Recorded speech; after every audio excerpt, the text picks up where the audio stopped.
Next, we're going to hear from Kori Weinberger, who's going to be talking to us about defendant competency and constitutional considerations when Chapter 704 doesn't apply.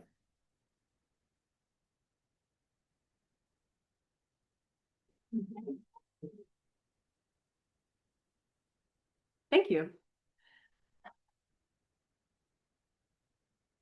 All right, so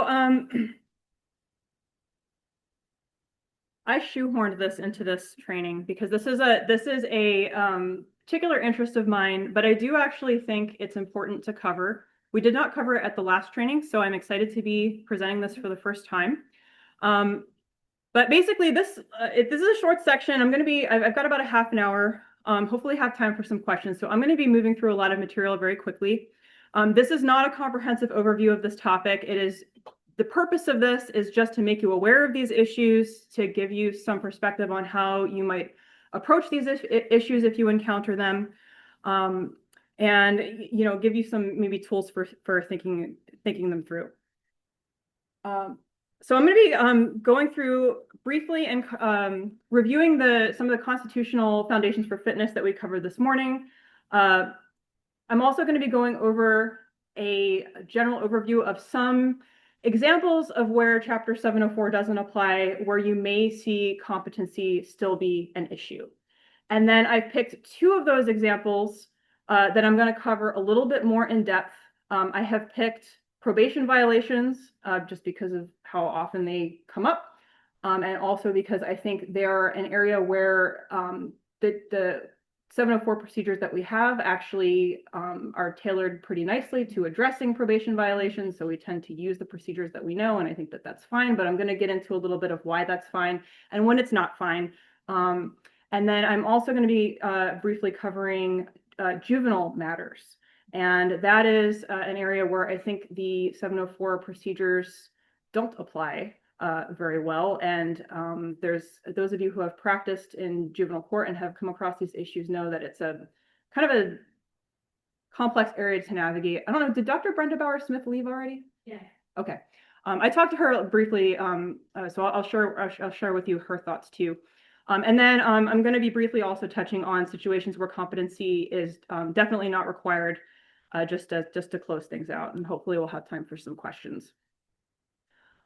So going back to this morning, constitutional foundations for fitness. So we've got the Dusky standard. This is the standard that applies to, this has been articulated by the US Supreme Court for criminal defendants through sentencing, okay? There are other competency standards that exist for other situations, lower standards. And so just keep in mind that this Dusky standard, this is not necessarily a universal competency standard in all situations. It is for what we covered this morning. It's for criminal defendants through sentencing, but there are other situations. And then we also have the Pate v. Robinson hearing requirement. So just to briefly review, the Dusky case answered what standard for competency applies to criminal defendants through sentencing. The Pate case said what procedure applies. Okay, so going back to our Venn diagram, I'm going to be talking in this talk about this right side here, where constitutional competency is implicated, but where Chapter 704 doesn't have procedures. Okay. So scope of Chapter 704 applies to adult criminal cases through the initiation of the case, through sentencing. Chapter 704 is not applicable in post-conviction proceedings generally, and in civil or quasi-criminal proceedings. So these are kind of the two categories I decided to lump these issues into. There's not really a rhyme or reason to that other than that it seems sensible to me. You can think about them however you want. But these are kind of the two categories that I identified when I was preparing for this talk. So actually just go back. So if your situation does not fall within the scope of Chapter 704, there's going to be some questions you need to ask yourself. And those questions are, does the defendant have a constitutional right to be competent for this proceeding? Do they have a right to be fit for this proceeding? If the answer is yes, what standard or test applies or should apply? What procedure applies or should apply? And I say should apply because this is, for a lot of these areas, a lot of these areas are unsettled questions of law. Okay, so you may actually have to argue for a new standard in some of these situations because why it doesn't have case law in a lot of these areas, and even federally, a lot of these issues are unsettled, or there's different states and different jurisdictions take different approaches. And with that, just a word of caution, okay? Because many of the issues I'm going to be discussing have no controlling precedent, I'm going to be providing my opinion if I think it's valuable, but I may not be right. So just be aware of that. Like when you're confronted by these issues, you really may have to be arguing for the adoption of a new standard or principle, or the application of a standard or principle from another jurisdiction, just because we don't have the case law on it. Okay, so going to the two categories that I talked about, starting with post-conviction proceedings. So this is not an exhaustive list, okay? There's other situations where you may see competency, have competency concerns about your client, but these are some common ones. So probation violations, I'm going to be talking about a little bit more in depth. But HPA hearings is another one, right? So the HPA does minimum hearings in state of Hawaii, which I personally think is a little bit weird. But there's some issues with that, right? Because is it part of sentencing? Do they have a right to be competent for that? And if so, what standard applies? Is it the Dusky standard? Arguably that's part of the criminal proceeding. I think they think of it as quasi-criminal. But then you also have for the HPA like more administrative type hearings, right? Like parole hearings, parole violation hearings. So these are times where you may be encountering competency issues. May need to be thinking about, okay, what standard should apply? What arguments do I need to make? Rule 40 proceedings I wanted to mention too. Typically speaking, so Rule 40 in Hawaii covers what used to be post-conviction habeas. And as far as I know, we don't have a controlling precedent on whether or not a defendant would have a right to be competent for that proceeding itself. Federally, you do not have a right to be competent for those proceedings, generally speaking. But I have it on here because we had a case when I was a law clerk for Judge Dewey's. We had a case where one of the substantive arguments that was made was that there was a violation of a statutory, there was a statutory violation of Chapter 704. And that was one of the bases for this Rule 40 proceeding. And from the perspective of the court, we were having to analyze that through a constitutional lens, right? Because with Rule 40, the court only has jurisdiction to review the issue if what is alleged is a violation of constitutional law. So you may or may not be dealing with a violation of the Constitution if what is alleged under Rule 40 is a violation of Chapter 704, right? Because if you're talking about something that's purely a statutory right, like, hey, I was supposed to get a 3-panel, but I only got a 1-panel, that's not something that the court would really be able to entertain under Rule 40. But if the issue is, hey, I was like clearly decompensated and the court didn't hold any type of fitness hearing, well, that's then you're getting into the realm of constitutional violations and something the court can entertain. So this is one of the reasons why, this is kind of important to think through, because these things can come up in kind of in different ways. Okay. And then here we have some civil quasi-criminal proceedings. So I'm going to be talking more about juvenile law violations. There's an argument to be made, though, that waiver hearings might have a separate standard. I won't really get into that, but again, just something to think about. I know Rachel had an issue not too long ago with a case where there was a competency issue on an extradition warrant from another state. And I think she had located a pretty interesting article that went over all the various standards that different states are using to evaluate this. So sometimes you might have to go to secondary sources to sort through some of these issues. And then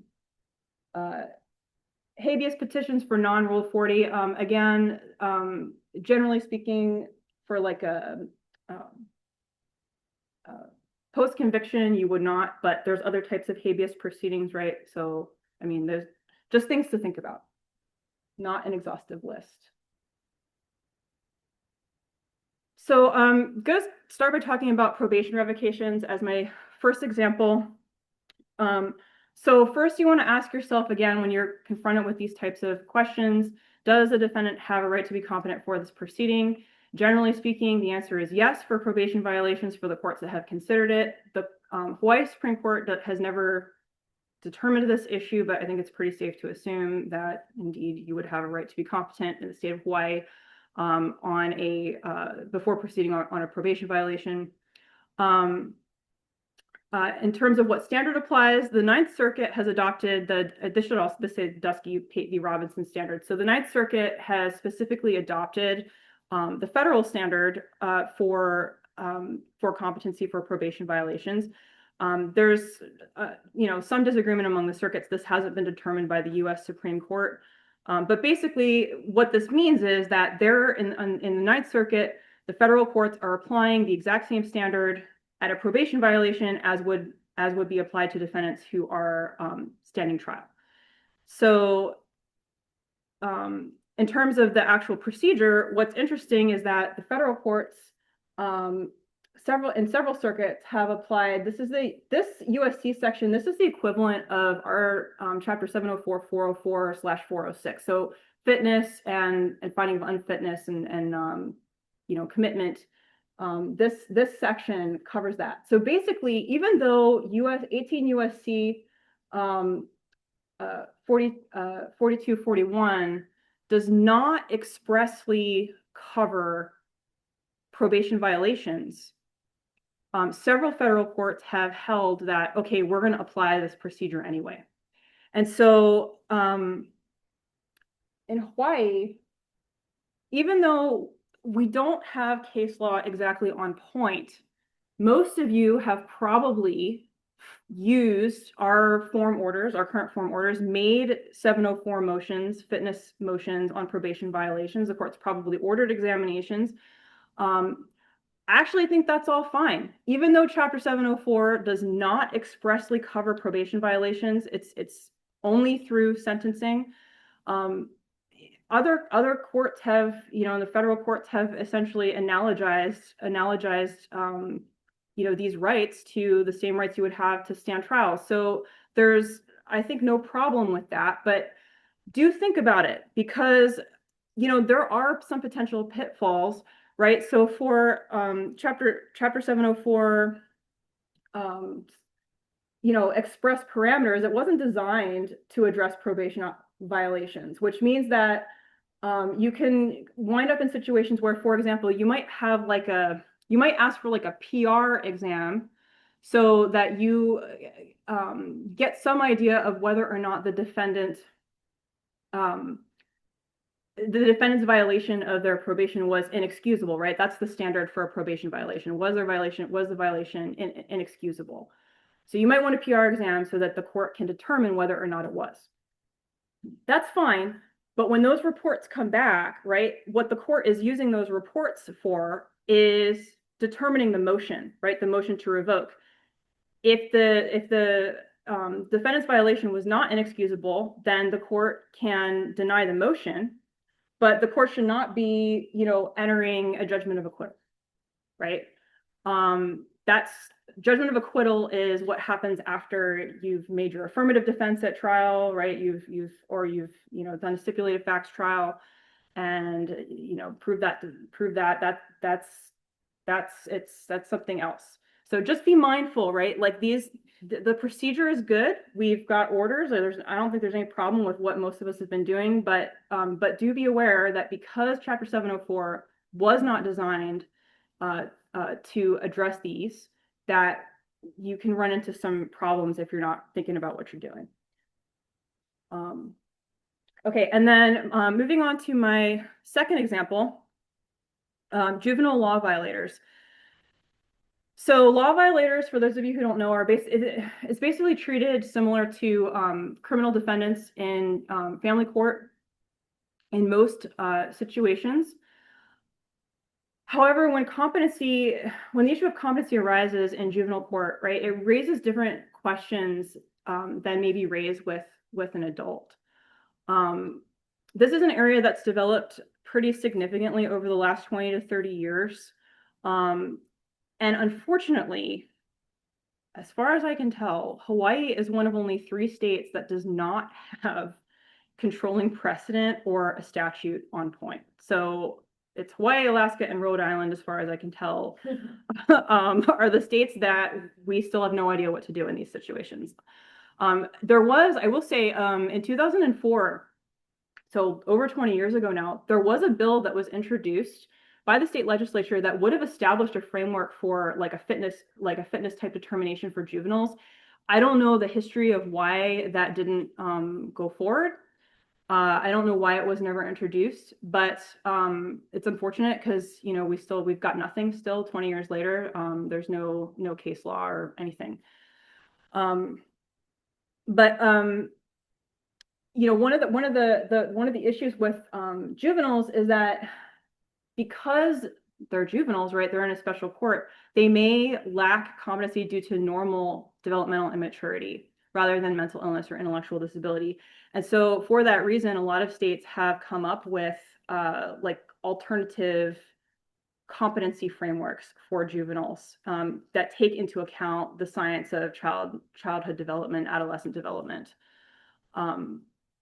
And one thing to think about too is, as much as we think about applying that, there is case law in Hawaii, like juveniles who are pending law violations are entitled to most of the same protections as adults.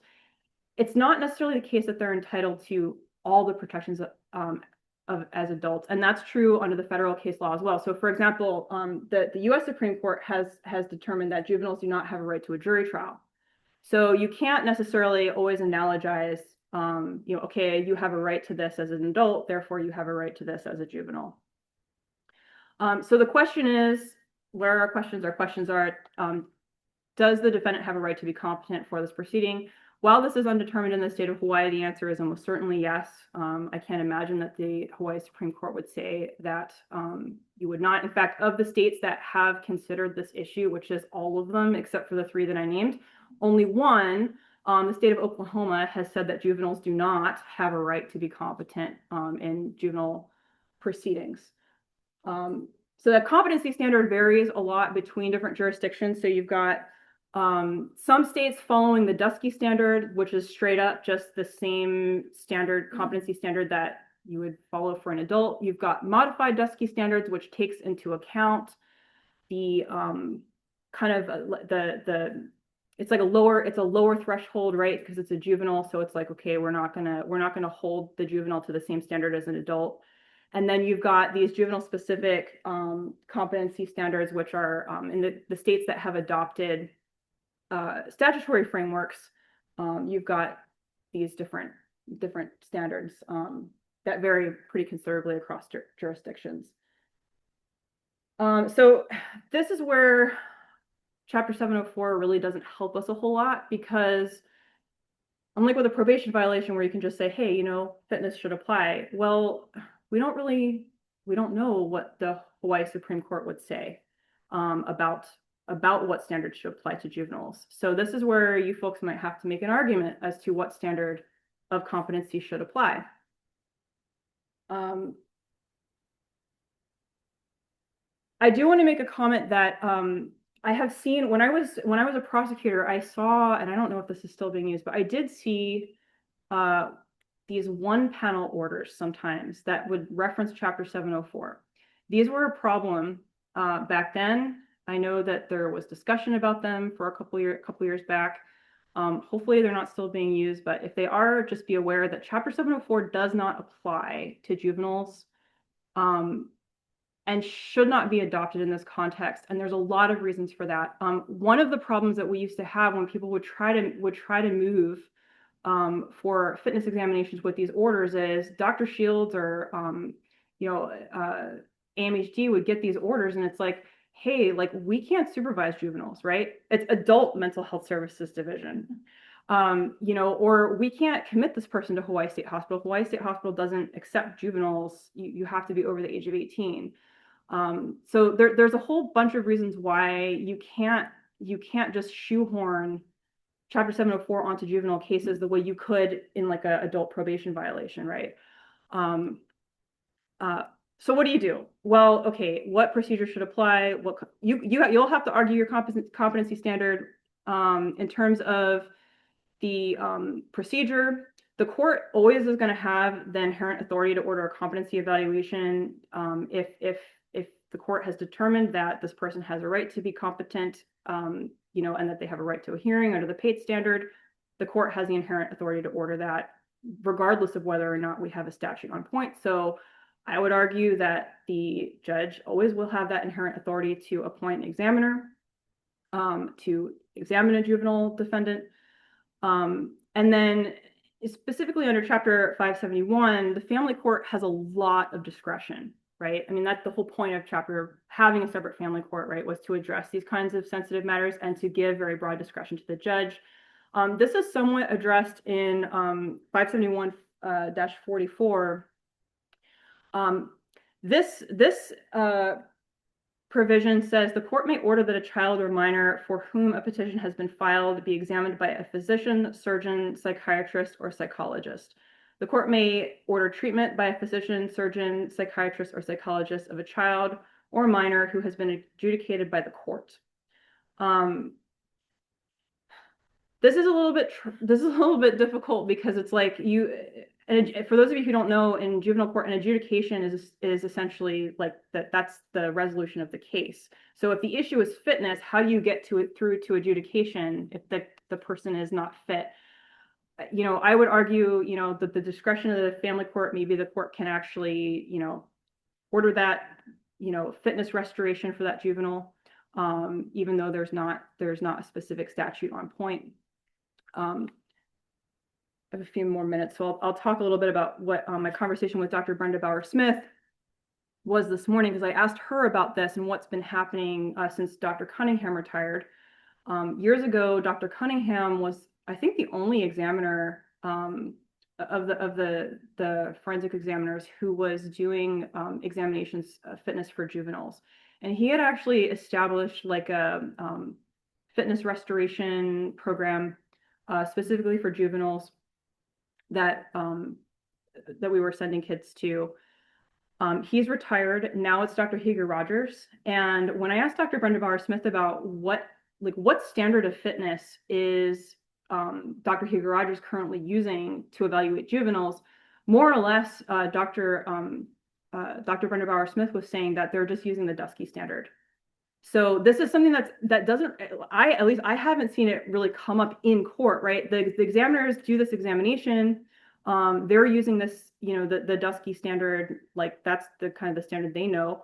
But I don't know, I don't really see that issue being litigated, or at least I didn't when I was in juvenile court myself. So just some things to think about. I wish I had answers for you, but I don't. It would be really nice if we had the legislature taken this up, because most states have. But for now, we're stuck with what we're stuck with. And then so briefly, I just wanted to touch on a couple areas where competency, you may think there might be a competency issue, but there's not.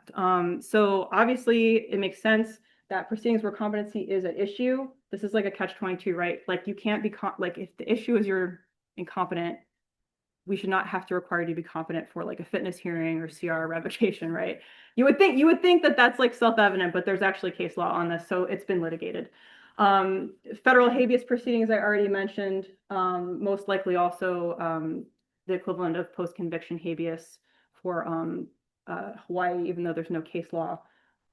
Civil cases, immigration proceedings. Immigration proceedings, you don't have a right to be competent, but there are certain like administrative safeguards that are in place, or at least there were. Who knows what's happening now?